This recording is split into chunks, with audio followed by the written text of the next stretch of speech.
구절을 따라서 함께 이렇게 한번 고백해 보겠습니다. 나를 지으신 주님,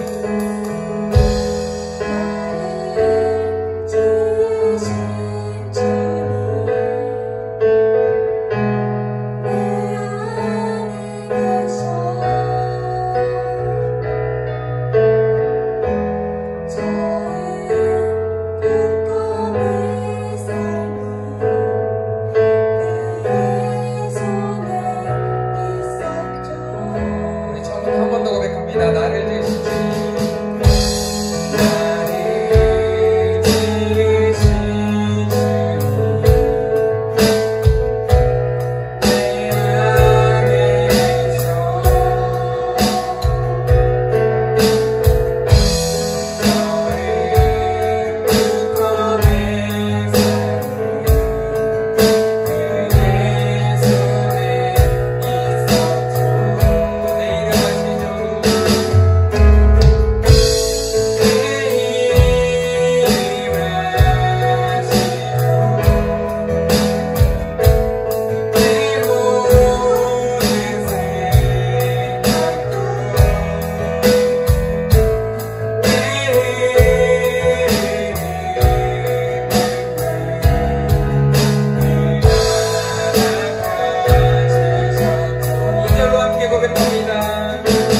이곳에서 함께 우리 눈을 감고 기도하겠습니다. 여러분, 내가 나를 잘 아는 것 같고 우리 부모님이 나를 잘 아는 것 같지만 누구보다도 나를 잘 아시는 분은 우리 하나님밖에 없습니다. 그 하나님, 나를 잘 아시는 하나님, 오늘도 나와 함께하여 주시옵시고 내 마음의 모든 생각과 내 마음의 모든 감정까지도 그 나를 잘 아시는 하나님께 올려드리길 원합니다. 하나님, 나의 마음을 받아주시옵소서. 우리 그렇게 함께 기도하도록 하겠습니다. 함께 기도합니다.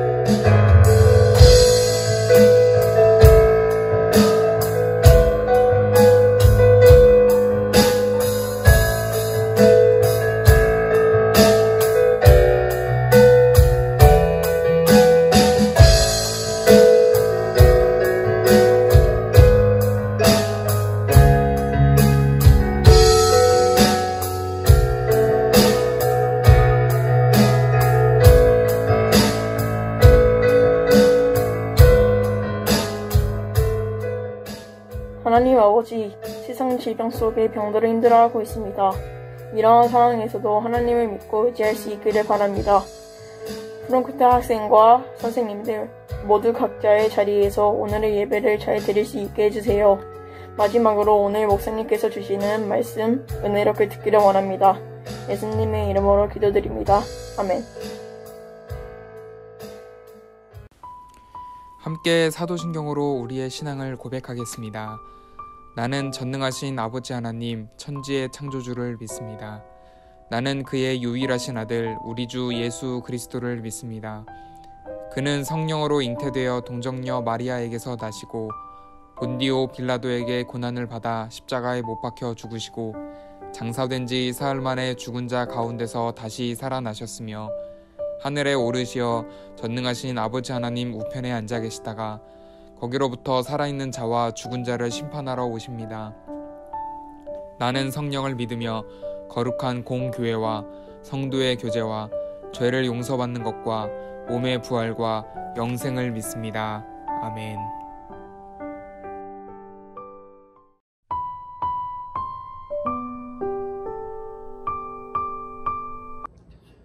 중고등학교 때부터 제겐 친했던 친구가 한 명 있었습니다. 집도 가까워서 자주 만나서 놀았고 또 운동도 같이 좋아했던 공통점이 있어서 친하게 잘 지냈었죠. 군대를 다녀와서까지도 연락을 계속 주고 받았는데 어느 순간부터 그 친구가 불편하게 느껴졌습니다. 왜일까요? 어렸을 때는 잘 생각하지 않았던 것 같은데 어느 순간부터 그 친구와의 대화를 이렇게 곰곰이 생각해 보니까 끊임없이 자기의 자랑만 이야기하는 것이었죠. 근황을 묻고 이야기를 나누는 것이 아니라 그 친구의 자랑만을 듣는 듯한 느낌? 그래서 저는 그 친구와의 거리를 두기 시작을 했고 결국 완전히 멀어지게 되었습니다. 끊임없이 자기 자랑만 하는 사람이라고 한다면 더 이상 관계를 유지할 이유를 찾지 못하게 되었죠. 제게 사랑이 없다라고 손가락질을 할 수도 있겠지만 솔직히 이런 사람을 받아들일 수 있는 사람 몇이나 될까요? 만날 때마다 또 이야기를 나눌 때마다 어려움을 주는 사람이라고 한다면 응당 피하고 싶은 게 인지상정입니다. 더 이상 득될 것이 없기 때문이죠. 제가 여러분과 이야기를 나누고 싶은 오늘 말씀의 주인공도 어쩌면 하나님의 입장에서는 더 이상 득될 것이 없어 보이는 인물입니다. 저는 제 동창과 손절해버렸지만 하나님이라면 어떻게 하셨을까요? 우리 말씀을 통해서 한번 확인해 보겠습니다. 창세기 4장 2절에서 16절의 말씀입니다.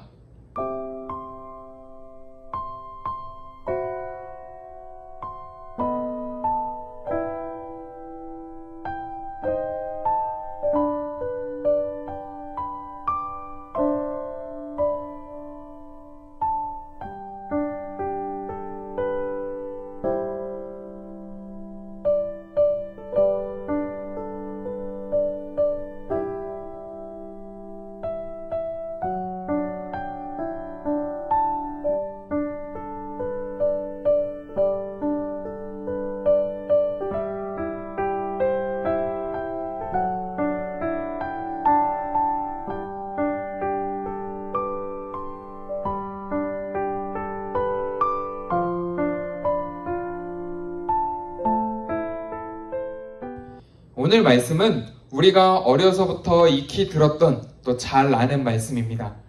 아담의 아들인 가인과 아벨의 이야기입니다. 형인 가인은 농사를 짓는 자였고 동생 아벨은 양을 치는 자였습니다. 어느 날 두 형제가 각자 자신의 예물을 준비하여 하나님께 예배를 드리는데 하나님께서 동생 아벨의 예배는 받아주셨지만 형 가인의 예배는 받지 않으셨습니다. 이에 가인은 매우 화가 났고 결국 동생 아벨을 돌로 쳐서 죽입니다. 가인과 아벨이 드린 예물이 문제였을까요?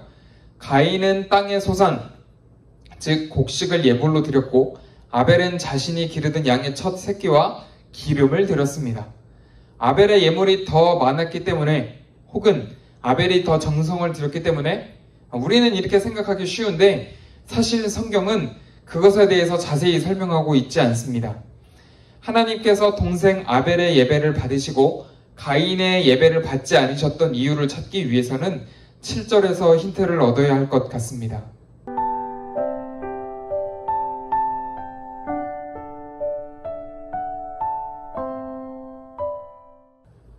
이 말씀을 통해 볼 때 어떤 일인지는 알 수 없으나 가인이 무언가 올바르지 못한 일을 했기 때문에 하나님이 가인의 예배를 받지 않으셨던 것 같습니다. 사실 우리가 중요하게 봐야 할 부분은 가인의 예배가 거부당한 원인이 아니라 거부당한 가인의 반응입니다.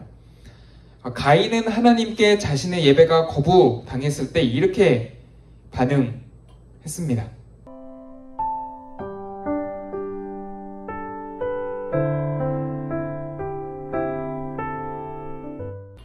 내가 뭘 잘못했길래 내게만 이래? 화가 났습니다. 나도 나름 열심히 살았고 정성껏 예배도 드렸는데 하나님은 나한테 왜 그래? 여러분 이런 표현을 자주 쓰지 않나요? 나 나름 착하게 혹은 열심히 잘 살았는데 내가 뭘 잘못했다고 하나님은 나한테 이런 어려움을 주시는 거야? 가인이 화가 난 모습이 조금은 익숙하고 심지어 공감되는 것 같기도 합니다. 그러나 문제는 이 이후에 동생 아벨을 죽였다라는 사실에 있죠. 가인의 입장에서는 나름 화가 날만 합니다. 근데 아무리 그래도 동생을 죽이는 것은 정당화될 수 없습니다. 여러분 이 장면을 이제 우리 하나님의 입장에서 생각해 볼까요? 가인과 아벨 모두 열심히 살았고 각자 예배를 잘 드렸습니다. 그런데 가인은 그 전에 무언가 잘못한 구석이 있었고 그 부분에 대해 그리 심각하게 생각하지 않았던 것 같습니다. 그래서 그 부분을 지적했더니 하나님에게 따지고 심지어 동생을 죽이기까지 합니다. 이건 막무가내도 이런 막무가내가 없을 지경이죠. 하나님의 입장에서는 가인과 같은 존재를 굳이 가까이 둘 이유가 없을 것 같습니다. 제가 자기 자랑만 하는 동창을 멀리하고 손절했던 것처럼 하나님 또한 가인을 손절해 버려도 누구도 하나님에게 손가락질할 사람이 없을 것 같습니다. 그런데 하나님과 가인의 대화를 다시 한번 읽어보겠습니다. 10절에서 15절의 말씀입니다.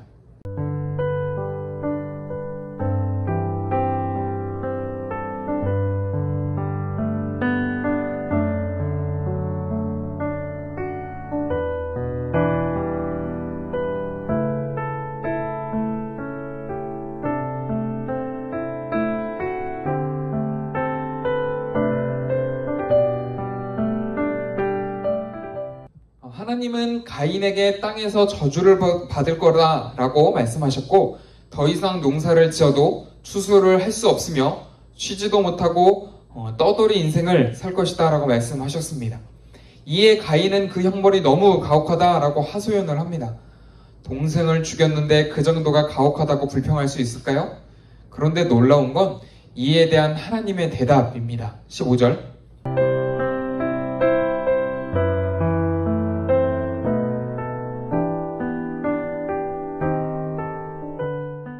떠돌아다니며 사람들에게 미움을 받고 심지어 죽임을 당해도 할 말이 없는 가인인데 하나님은 다시 가인의 편이 되어주십니다.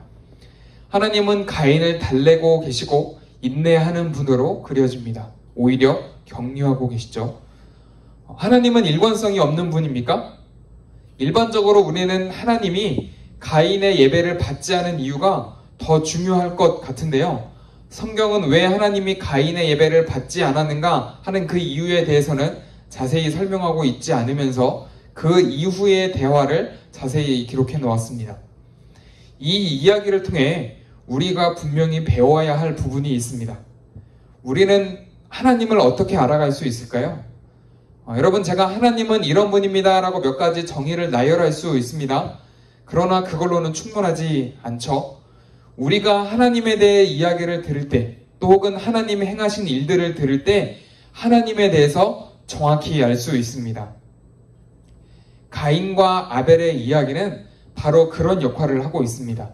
아벨의 제사, 가인의 범죄도 중요하지만 하나님은 이런 분이다 라고 하는 것을 우리에게 전해주고자 하는 것이죠. 다시 말해서 하나님은 가인처럼 동생을 죽이고 도리어 하나님께 따지는, 그래서 가까이 둘 이유가 전혀 없는, 전혀 쓸모가 없을 것 같은 그런 존재에게도 은혜를 베푸시고 달래주시며 격려하는 분입니다. 때론 내가 가인과 같은 존재라고 여겨질지라도 하나님을 기억하고 찾아야 할 이유가 바로 여기에 있는 것이죠. 하나님은 아벨처럼 예배도 잘 드리고 착하게 사는 사람만 예뻐하시는 분이 아니라 가인과 같이 파렴치한 존재에게도 은혜의 손길을 베푸시는 분입니다. 지금 나의 모습이 부모님의 기대에 어긋나 있다고 할지라도, 또 혹은 선생님이나 친구들의 기대에 어긋났다라고 할지라도, 아니 하나님 앞에서 얼굴을 들 수 없을 정도라 할지라도, 여러분, 그런 하나님이라고 한다면 우리가 다시 기댈 수 있지 않을까요? 그런 하나님이 지금 나와 함께하고 계신다면 다시 예배드릴 이유가 충분하지 않을까요? 그 믿음으로 살아가는 여러분 되시길 축복합니다. 그런 하나님이 지금 여러분과 함께하고 계십니다. 여러분, 이 사실을 묵상하면서 우리 함께 기도하고 마칠까요? 함께 기도하실 때 하나님, 쓸모없어 보이는 가인에게도 하나님 은혜의 손길을 베푸셨던 것을 우리가 들었습니다. 하나님, 오늘 나와도 함께 하신다라고 하셨는데 하나님, 내 삶 속에서 함께 하시는 그 하나님을 우리가 이 이야기를 통하여 발견할 수 있도록 하나님 은혜 더하여 주시옵소서. 어느 상황 속에서나 어떤 모습 속에서도 나와 함께 하시는 하나님을 기억하고 내가 다시 돌아갈 수 있도록 하나님 은혜 더하여 주시옵소서. 시간에 함께 기도하겠습니다.